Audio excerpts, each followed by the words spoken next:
mungkin dengan meneguhkan iman kita yang seteguh-teguhnya dan dengan meningkatkan terus dan menambah terus ketakwaan kita,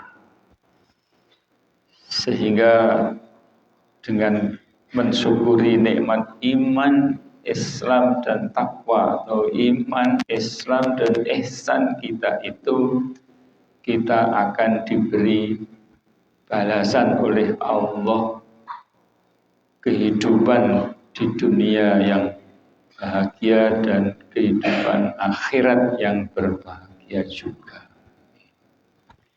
Inilah kesyukuran kita yang harus selalu kita tekankan, harus selalu kita jalankan setiap saat. Kaum muslimin rahimakumullah, terima kasih saya sampaikan kepada yang terhormat Bapak Kiai Haji Dr. Muhammad Ghazali yang memberikan kesempatan kepada saya untuk ikut ngaji ataupun ikut menambahkan amal soleh di tempat ini dengan mengisi kegiatan kajian Ahad pagi di masjid yang mubarak insyaallah. Bapak Ibu yang saya hormati, sekecon ini bahasa Jawa atau bahasa Indonesia? Indonesia, oke. Okay. Ya, hari ini kita sudah memasuki bulan Dzulhijjah, bulan terakhir, bulan 12 dari tahun Hijriah, tahun Islam, bulan 12. Nanti setelah Dzulhijjah baru masuk Muharram, itu tahun baru. Nah, berkaitan dengan waktu, hari-hari, minggu-minggu atau pekan, bulan dan tahun, Allah memberikan kita kenikmatan yang besar juga apa? Allah memberikan bulan-bulan tertentu yang dianggap itu istimewa. Nah, di antaranya ada 4 bulan yang dikenal 4 bulan istimewa dalam 1 tahun, disebut Al-Ashhurul Hurum. Bulan Rajab, bulan Dzulqa'dah, bulan Dzulhijjah dan bulan Muharram. Istimewa. Juga bulan Ramadan sebenarnya ini. Artinya di luar bulan Ramadan ada 4 bulan yang disebut bulan yang sangat terhormat, Ashhurul Hurum. Nah,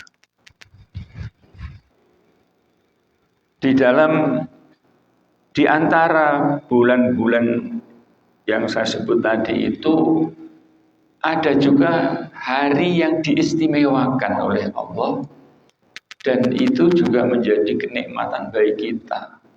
Nah, di antaranya dalam bulan Dzulhijjah itu ada 10 hari pertama itu juga hari yang istimewa.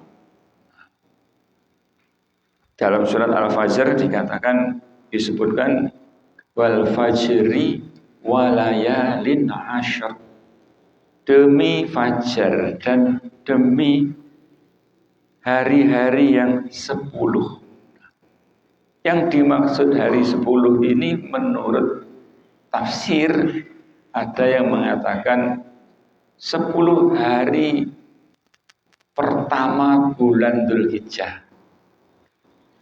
Ada juga yang menerangkan bahwa 10 hari itu maksudnya 10 hari di akhir Ramadan. Nah, semua ada dasarnya. Nah, kalau 10 hari di bulan Ramadan, kita semuanya sudah tahu semua atau sering disampaikan. Kenapa? Di situ adalah hari-hari yang ada namanya Lailatul Qadar yang kalau kita beramal soleh, berbuat kebaikan di antara 10 malam itu, kita mendapatkan pahala berlipat ganda seperti kelipatannya satu hari dengan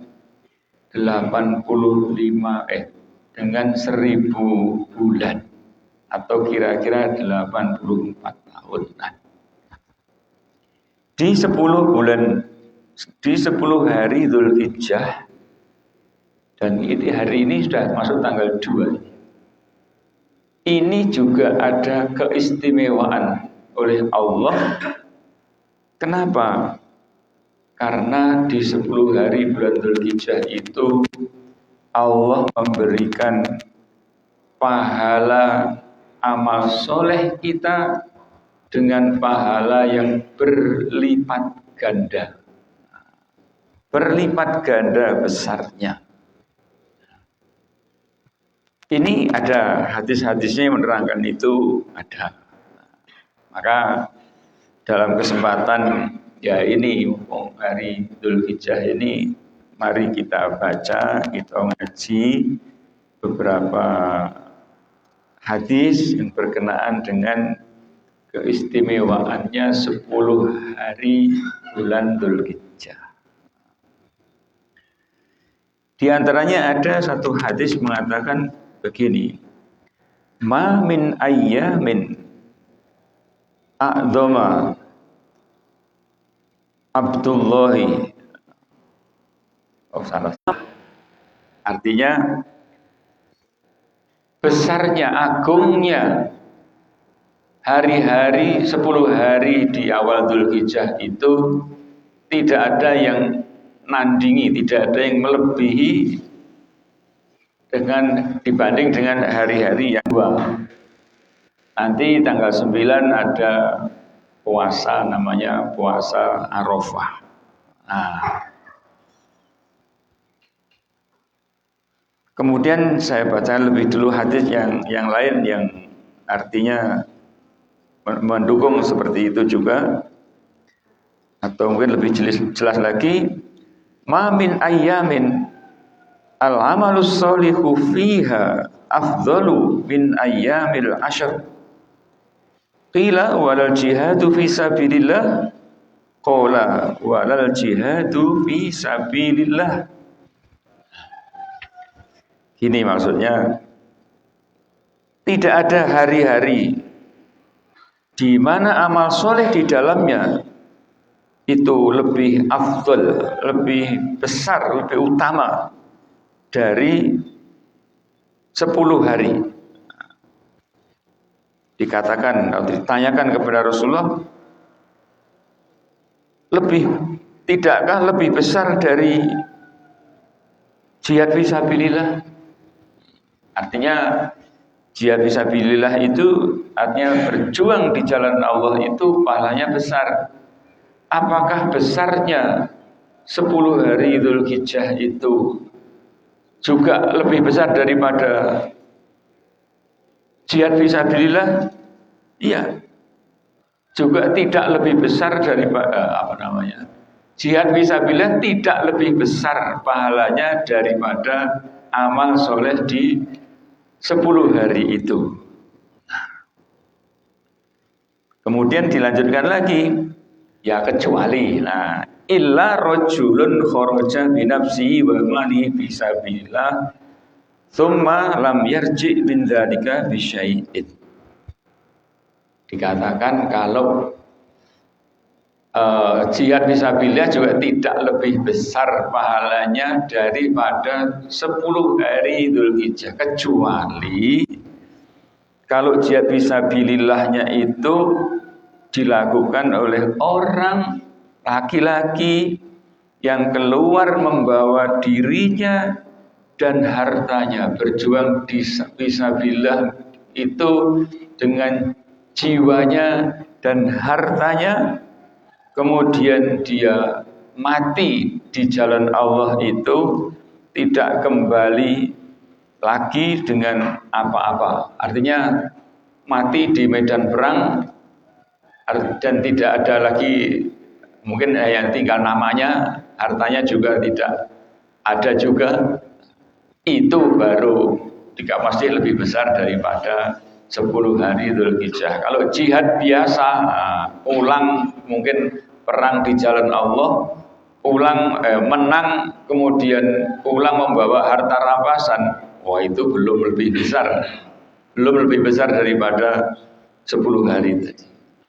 Nah, yang lebih besar dari 10 hari itu kalau jihad fisabilillah, kemudian dengan jiwa dan raganya, dengan hartanya, dan mati tidak kembali ke rumah. Nah, itu baru lebih besar. Ini artinya bahwa betul-betul 10 hari amal soleh di dalam 10 hari awal Dzulhijjah itu pahalanya sangat-sangat besar. Hadis yang terakhir tadi saya diriwayatkan oleh Abdullah ibnu Abbas dan sahih muttafaq alaih. Jadi kita mesti meyakini kebesaran 10 hari atau keagungan 10 hari Dzulhijjah. Nah, kenapa lebih agung? Karena di situ diantaranya ada ibadah khusus. Nah, supaya kita mendapat pahala itu, nah, seharusnya kita juga melakukan ibadah amal soleh apa saja di dalam terutama ini 10 hari Dzulhijjah ini. Nah, satu lagi hadis yang berkenaan dengan itu tadi saya bacakan juga, ma min ayyamin ahabbu ilallahi an yuta'abbadalahu fiha min asyri Dzulhijjah. Nah, jelas niki ya tilu siyamu kulli yaumin minha bisyami sanatin wa qiyamu kulli lailatin minha bi qiyami lailatul qadar. Riwayat Imam Tirmidzi. Tidak ada hari-hari yang lebih dicintai oleh Allah di mana hamba mendekatkan diri menyembah padanya di dalam hari-hari itu. Tidak ada yang lebih besar daripada 10 Dzulhijjah. Bagaimana besarnya itu? Puasa setiap hari itu menandingi puasa 1 tahun. Jadi kita mau puasa di bulan Dzulhijjah ini 10 hari ini, 1 hari berpuasa itu ya'dilu itu artinya ya, sebanding atau setara dengan puasa 1 tahun. Qiyamu kulli lailatin artinya sholat malam, sholat tahajud, sholat sunnah malam, 1 malam di antara 10 hari ini lebih besar daripada Lailatul Qadar. Nah, ini. Jadi kalau kita sholat tahajud di malam 10 malam ini itu lebih besar daripada Lailatul Qadar. Kita biasanya berburu Lailatul Qadar ini. Puasa deh, okay? Ya puasa 10 hari terakhir kita berburu Lailatul Qadar. Ini harusnya kita juga berburu pahala atau Arabnya itu ightinamul ajri, ightinamul amalis soleh. Ightanama yaghtanim itu mencari sebesar-besarnya keuntungan, mencari besar-besar pahala.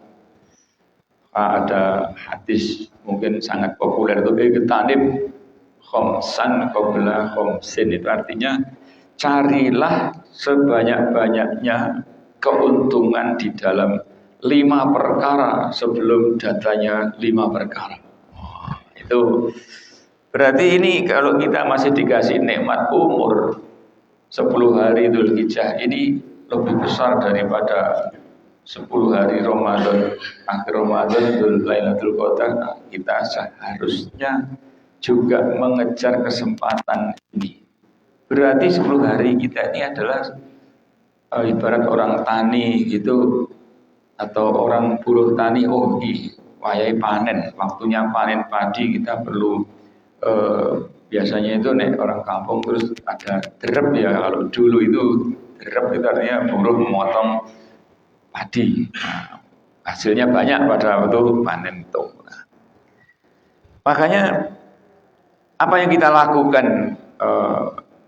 kaum muslimin semuanya, yang kita lakukan ya amal-amal soleh yang biasa itu, tentu yang kewajiban-kewajiban sholat 5 waktu yang wajib ya kita lakukan, ditambah lagi perbuatan-perbuatan yang sifatnya mungkin sunnah-sunnah. Nanti yang kita lakukan diantaranya adalah, atau yang seharusnya kita lakukan dalam 10 hari ini apa? Tahsinus sholat, memperbanyak sholat kita. Artinya memperbaiki sholat kita. Apa yang kita perbaiki? Kualitas dan kuantitasnya. Mutu sholat kita perbaiki, jumlahnya kita tingkatkan. Ya, meningkatkan jumlah sholat bukan berarti sholat wajib 5 waktu ditambahi wajib 1 lagi, tidak. Tapi apa? Sholat sunnahnya itu kita tambahi lagi, umpamanya sholat duha.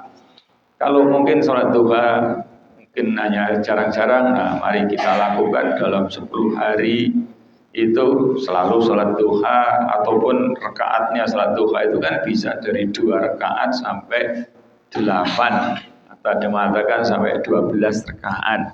Nah, tuh. Sholat sunat nafilah nawafil, qobliyah, ba'diyah, kita lakukan lebih lengkap umpamanya. Kalau biasanya tidak lengkap, atau mungkin yang sholatnya itu kalau dulu ngarani itu mat kolam jing katanya. Komat lagi teko salam terus mak plencing. Nah, itu mungkin sekarang dan nggak ada, apalagi ini dalam lingkungan pondok. Termasuk wiridan setelah sholatnya kita lakukan. Kemudian yang lain juga membaca Al-Quran, banyak membaca Al-Quran. Kemudian melakukan doa wirid istighfar. Bisa juga kita lakukan doa wirid pagi, doa wirid sore, doa-doa wirid setelah sholat, kemudian di setiap saat memperbanyak doa di antara adzan dan iqomah atau waktu-waktu ijabah, atau di dalam puasa, hari-hari puasa itu kita juga boleh beriktikaf. Iktikaf itu juga boleh, bukan di bulan Ramadan aja. Nah, itu. Nah, istighfar, doa, mungkin juga taubat juga ya, bertaubat ya. Sedikit bedanya istighfar dengan taubat. Kita selalu mengatakan astagfirullahaladzim wa atubu ilaih. Artinya itu ya, kalau kita ini punya dosa-dosa kecil, itu bisa diampuni dengan kita istighfar kepada Allah, atau dengan melakukan sholat itu. Sholat itu menghapuskan dosa-dosa kecil, sayyi'at. Kalau dosa besar, kita punya dosa besar itu, maka tidak akan diampuni oleh Allah kecuali dengan taubat. Nah, taubat itu artinya berhenti dari perbuatan yang dosa tadi, menyesali dan tidak ingin mengulang lagi, kemudian minta ampun kepada Allah. Kapok, ini taubat. Kemudian nanti tanggal 9 itu ada puasa Arafah. Nah, puasa Arafah itu juga disebutkan di dalam hadis, Shaumu Arafah yukaffiru sanataini.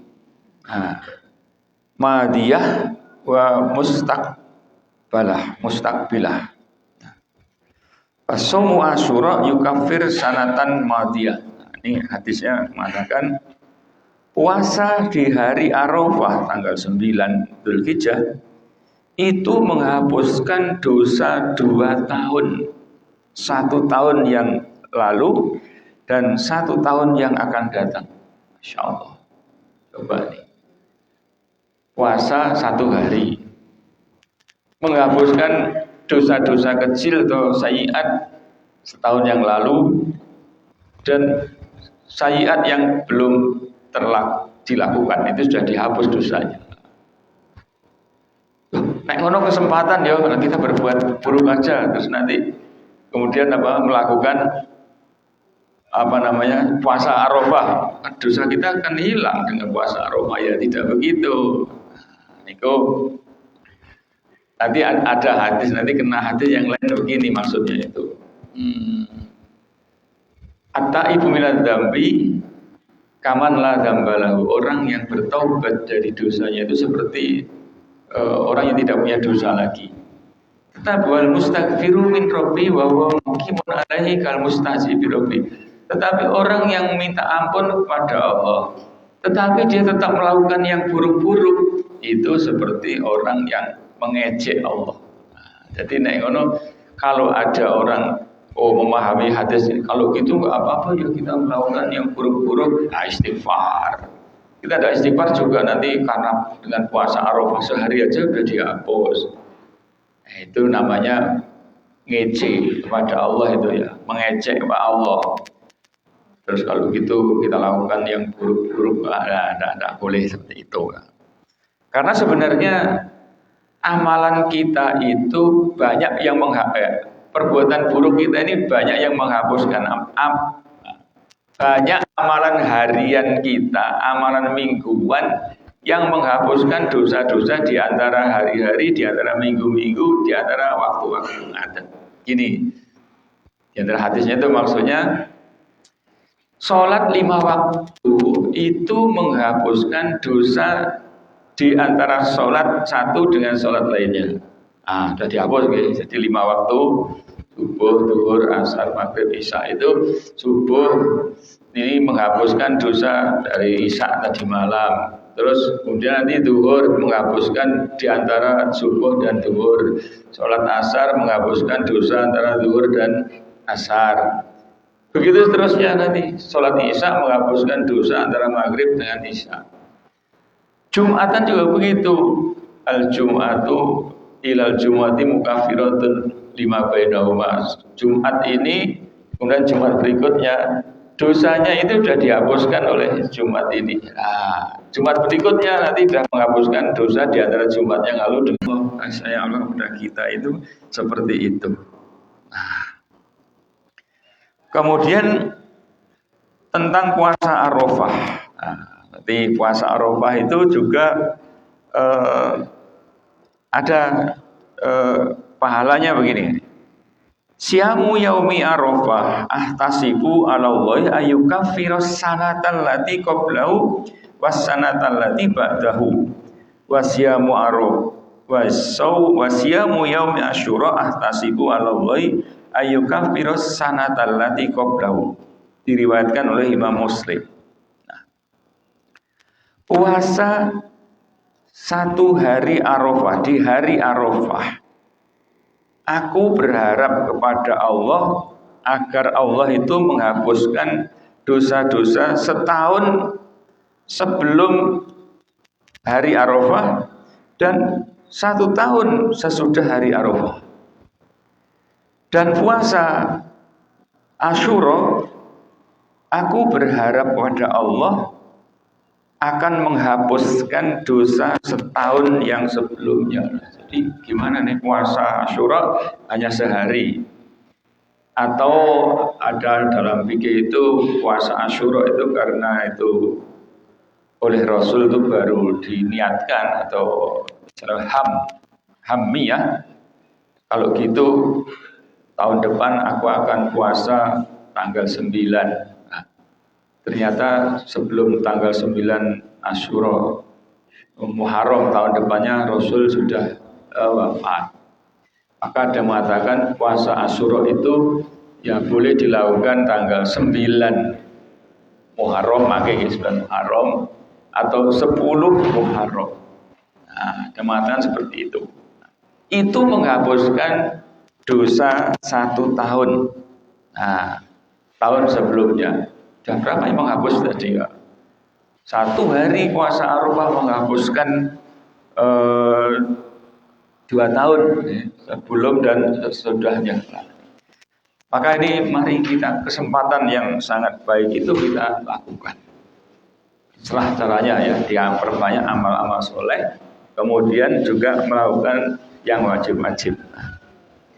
Ini 10 hari terakhir. Ya tentu kalau mau puasa ya boleh tiap hari tanggal 1, 2, 3 sampai tanggal 9 boleh.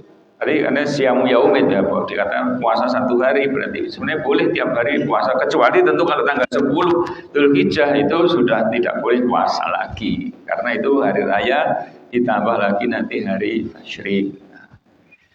Nah, nanti setelah itu ada amalan yang besar juga nanti di tanggal 10 itu ada, yaitu Idul Adha, Idul Kurban, dan dilanjutkan dengan ibadah kurban atau menyembelih binatang kurban yang rentang waktunya boleh tanggal 10 sampai 3 hari sesudahnya tanggal 11, 12, dan 13 Dzulhijjah, hari tasyrik itulah.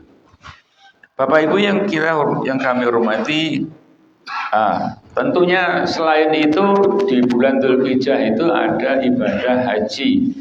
Saudara-saudara kita yang berangkat haji sudah menjalankan, dan sekarang ini mungkin sudah berkumpul di Tanah Suci. Biasanya H-10 H-1 minggu tanggal 2 atau 3 Dzulhijjah itu semua jamaah sudah ada di Makkah nanti untuk melakukan hari hanya haji, yaitu dimulai dari hari Arafah, wukuf di Arafah. Nanti tanggal berapa? 8 ya, tanggal 8 Dzulhijjah mereka berangkat ke Arafah, dan puncaknya haji itu di tanggal 9 Arafah mereka wukuf, tidak puasa di sana. Tetapi kita yang ada di Indonesia ini ada kewajiban atau disunahkan kita berpuasa hari Arafah yang tadi pahalanya sudah kita sebutkan sangat besar sekali. Nah,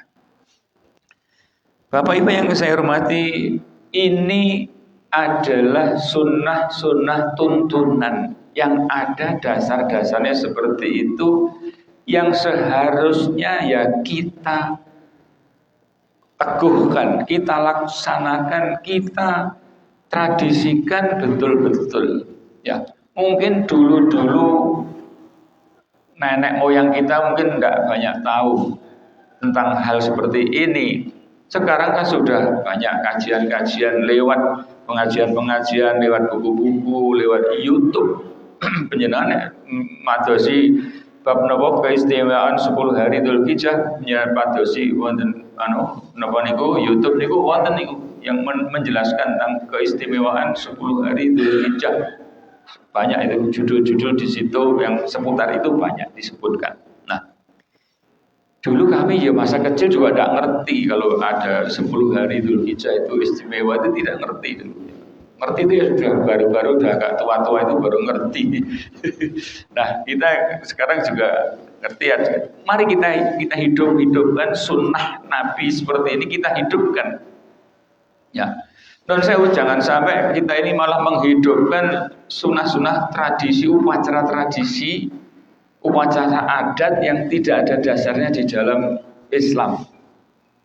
Maaf, umpamanya ini yang saya ketahui, mungkin di daerah kita, Ponorogo juga di daerah-daerah lain, di bulan Dzulqa'dah atau Jawanya itu bulan Selo, itu sepertinya itu digalakkan upacara adat tiap kampung, namanya bersih desa.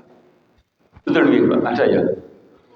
Ya, bersih desa. Bukan kok bersih desa itu artinya membersihkan desa, melakukan sanitasi, kemudian membersihkan selokan, menyemprot nyamuk, bukan. Tapi ini bersih desa itu adalah upacara adat yang maunya itu membersihkan desa untuk tolak bala. Tetapi yang dilakukan sebenarnya orang mohon kepada Allah untuk menolak balak dari kampung kita, dari masyarakat kita, ya boleh saja. Tapi kalau caranya itu dengan menghidup-hidupkan budaya yang kadang-kadang itu cenderung kepada budaya syirik, lah ini ya, mari kita waspadai. Umpamanya ada niku, mungkin dulu ya, sekarang masih ada atau tidak. Untuk bersih desa itu perlu kita diruat ya, namun diruat dengan nanggap wayang ya, ruat wayang.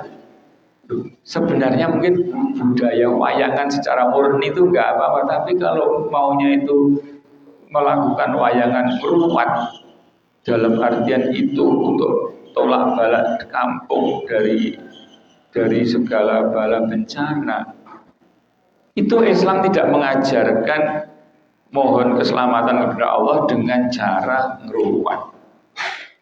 Dulu di kampung saya masih kecil tuh ada, sepertinya dulu kalau saya tidak salah ingat itu bersih desa itu dengan menyembelih kambing, belewedus, kemudian kepala kambingnya itu ditanam, tidak dimakan tapi disajikan, ditanam di satu tempat yang disebut itu danyangan.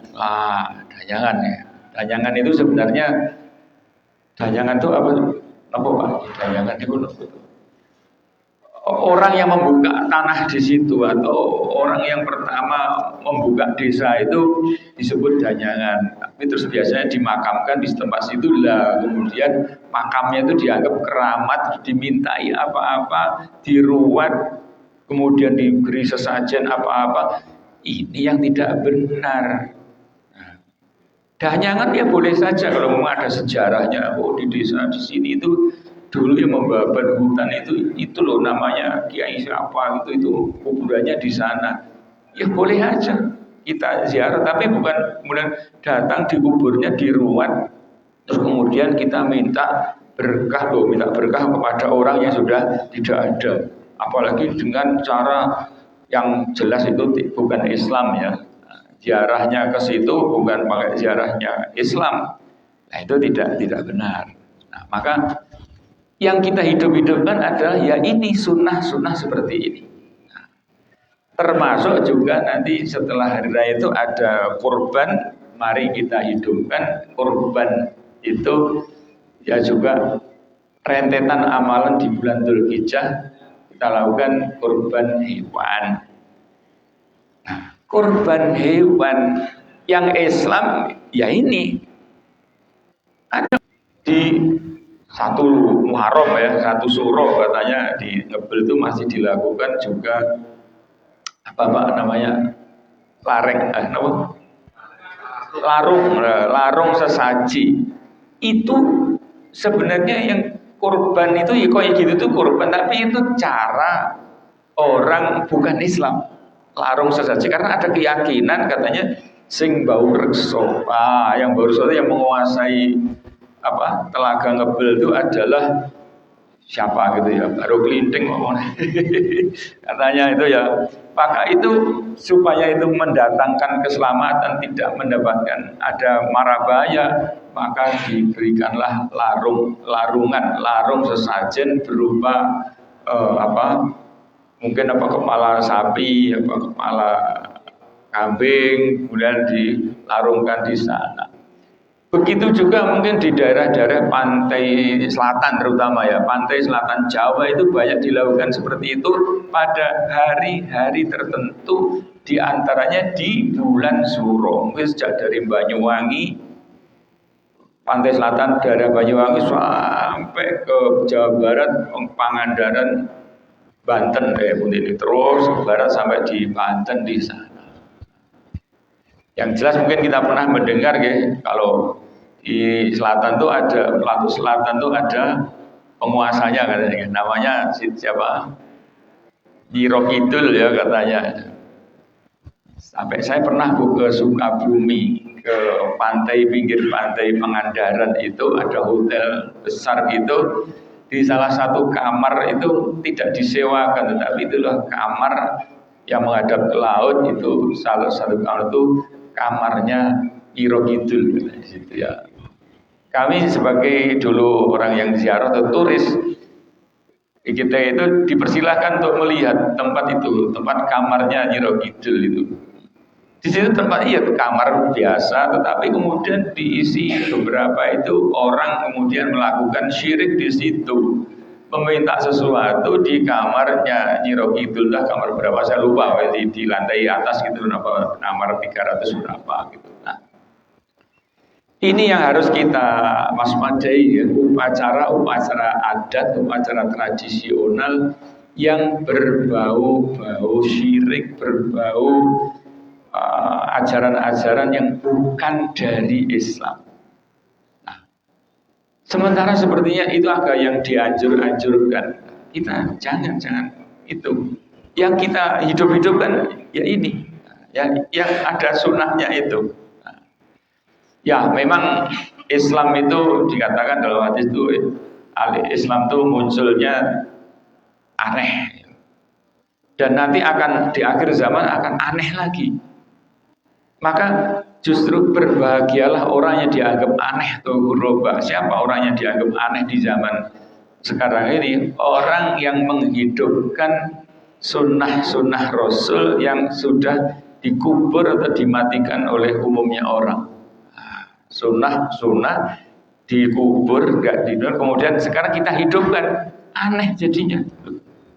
Dulu tidak ada gini-gini loh, kok sekarang kok ada? Padahal kita hanya tidak tahu saja. Apa ada ibadah khusus atau memperbanyak ibadah di 10 hari bulan terakhir, bulan Dzulhijjah. Dulu kita tidak tahu. Nah, sekarang ini kalau diberitahu mungkin ya itu kok aneh ya, dulu tidak ada. Atau mungkin bahkan kiai-kiai dulu tidak pernah nerangkan, ya dulu mungkin begitu. Nah, tapi tidak apa-apa, kita termasuk andai kata itu kita dianggap aneh, tapi anehnya karena menghidupkan sunnah-sunnah yang sebenarnya ada, tapi kemudian dilupakan oleh orang-orang banyak, kemudian kita hidupkan kembali. Nah itu bagus. Nah, saya tambahkan sedikit lagi tentang kurban. Nah, kurban itu untuk apa ya sebenarnya? Kurban itu juga satu ajaran yang sangat baik sekali. Kurban yang benar, kurban yang syar'i itu seperti dicontohkan oleh Rasul ya dengan hewan kambing atau dengan bermacam-macam kambing ya, ada kambing Jawa, kambing Tumbo, ada kambing kambing ketawa, ada kambing yang enggak ketawa, kambing ketawa ya. Nah, boleh atau dengan sapi, sapi dengan bermacam-macamnya. Yang syar'i itu ya satu kambing untuk atau atas nama satu orang atau satu keluarga, boleh. Satu sapi itu untuk 7 orang atau atas nama 7 orang ataupun 7 keluarga. Gitu ya, kok satu kambing untuk satu keluarga. Di sunnahnya itu ada. Di antaranya disebutkan dalam hadis itu Rasulullah berkorban 2 kambing. Dia sendiri yang menyembelihnya. Ketika menyembelih itu ijab qabulnya. Menyembelih yang satu dikatakan ini dari aku, dari Muhammad. Nah, dari dirinya dan keluarganya. Gitu. Ini yang kambingnya satu ini saya korbankan dari kambing dari aku maksudnya untuk atau atas nama aku dan keluargaku. Kambing yang kedua ini adalah saya korbankan untuk umatku yang belum bisa berkorban. Berarti Nabi melakukan korban itu bisa atas nama dirinya dan keluarganya. Dan boleh juga Nabi tadi itu menyembelih yang kedua itu untuk umatku yang belum bisa berkorban. Maka pernah Syekh Ali Jabir almarhum itu menjelaskan, itu orang-orang Indonesia itu banyak yang masih salah persepsi tentang korban. Maksudnya itu tidak ngerti, dikira korban kambing itu ya hanya untuk satu orang. Padahal itu tadi Nabi mencontohkan satu kambing untuk satu orang dirinya dan untuk keluarganya. Satu kambing lagi untuk umatku yang belum korban. Begitu. Jadi kalau gitu nih kita korban apa itu 7 sapi patungan satu sapi patungan 7 orang itu umpamanya saya daftar di patungan sapi ini ya boleh untuk saya 1/7 sapi itu untuk saya dan juga untuk keluarga saya boleh seperti itu. Nah kalau tahun ini saya atas namakan saya, tahun depan lagi nanti atas nama istri saya ya boleh aja. Tahun berikutnya lagi atas nama anak saya, berikutnya lagi itu anak yang kedua boleh. Mungkin kalau yang menjadi khilaf itu kalau gimana Pak kalau ngurbani orang yang sudah mati? Berkorban atas nama untuk yang sudah mati. Ada mengatakan boleh. Jadi saya niki korban saya nyatanya disebutkan ya Allah aku pengen hidup lagi atau tundalah kematian saya biar saya itu bisa bersedekah dan menjadi orang-orang soleh. Asal takom aku minas solihin. Terus berkelanjutan karena amal kita itu sampai kepada ini umpamanya kita membuat masjid, kita sudah mati tapi masjidnya masih dipakai, itu yang disebut itu namanya sedekah jariyah. Sedekah jariyah itu hakikatnya adalah ya hasil perbuatan manusia ketika masih hidup, termasuknya menjadi sedekah amal jariyah itu apa? Anak-anak kita yang soleh-soleh itu menjadi jariah kita. Jadi kalau anak-anak kita yang soleh-soleh itu melakukan amal ibadah, amal soleh, kita orang tuanya sebenarnya juga mendapatkan pahala yang dilakukan oleh anak-anak soleh kita dan tidak mengurangi pahala bagi anak-anak kita yang soleh itu. Kita anak yang soleh kemudian berkorban untuk kita sendiri, tidak pakai atas nama orang tua, ritek, itu pun orang tua kita insya Allah dapat pahalanya juga karena anak kita sebagai anak kan juga jariahnya orang tua kita. Anak itu adalah hasil karya orang tua, betul betul, betul enggak? Betul enggak Bu itu? Anak adalah hasil karya orang tua, maka anak yang baik-baik itu ya menjadi jariah bagi orang tua kita. Lah kecoba anak ini ditokne wae kayak jadi bocah nakal blundrah. Lah anak itu kok nakal-nakal kok nek basa Jawane malah napa niku anak polah bobo keperadah, anak yang berulah orang tua yang mendapat getahnya katanya seperti itu. Tapi kalau dalam hal yang buruk mungkin tidak begitu dalam Islam itu ya. Tapi kalau dalam hal amal baik, anak kita beramal baik, kita juga dapat, orang tua juga dapat pahalanya. Itulah diantaranya rahmat Allah kepada kita. Sebagaimana halnya perbuatan baik, kita perbuatan baik baru niat saja itu dapat pahala 1. Tapi kalau kita itu melakukan amal baik tadi dapat pahala 10. Perbuatan buruk, niat buruk itu kalau tidak kita lakukan ya kita tidak ada dosanya. Tapi kalau orang terlanjur berniat buruk, kemudian nggak jadi ya, wis kuwendeng-endeng arep maling, sanu tekan ngendi sing dikon maling ndak sido, nggak usah maling. Itu malah dicatat satu kebaikan. Kenapa kebaikannya? Karena iman dia kembali. Tadi yang semula itu niatnya tuh mau maling, ini niat imannya hilang ketika maling. Tapi ketika dia akan maling nggak jadi, aku rasido maling lah. Enggak, wiling Allah enggak jadi saya mencuri. Itu justru dapat pahala 1. Nah, perbuatan buruk diniati kemudian dilakukan sekali ya dosanya 1. Seperti itu. Maka kalau sekarang ini hari-hari 10 hari ini ada Allah mengobrol pahala, memberikan pahala sebesar-besarnya ya mari kita lakukan perbuatan-perbuatan yang baik-baik seperti itu mumpung masih muda, mumpung masih kuat, mumpung masih sempat. mumpung masih hidup sebelum mati, sebelum badannya lemah, sebelum tidak sehat lagi. Apalagi Pak, masalah kesehatan kadang-kadang sulit diduga ya. Hari ini kaya sehat, meger-meger tiba sesuke sakit. Kaya hari ini sehat meger-meger bae roh-roh. Nah, apa itu hari ini dilanjutkan dengan Idul Adha dan Idul Kurban atau pelaksanaan kurban. Nah, saya kira ini yang bisa kita sampaikan pada pagi hari ini. Mudah-mudahan kita diberi oleh Allah ilham, diberi oleh Allah kekuatan lahir, kekuatan batin, bisa mengamalkan ajaran-ajarannya, tuntunan Rasulullah Sallallahu Alaihi Wasallam. Allahumma amin. Demikian, ada kurang lebihnya, mohon maaf bila hidayah wa taufik. Assalamualaikum warahmatullahi wabarakatuh.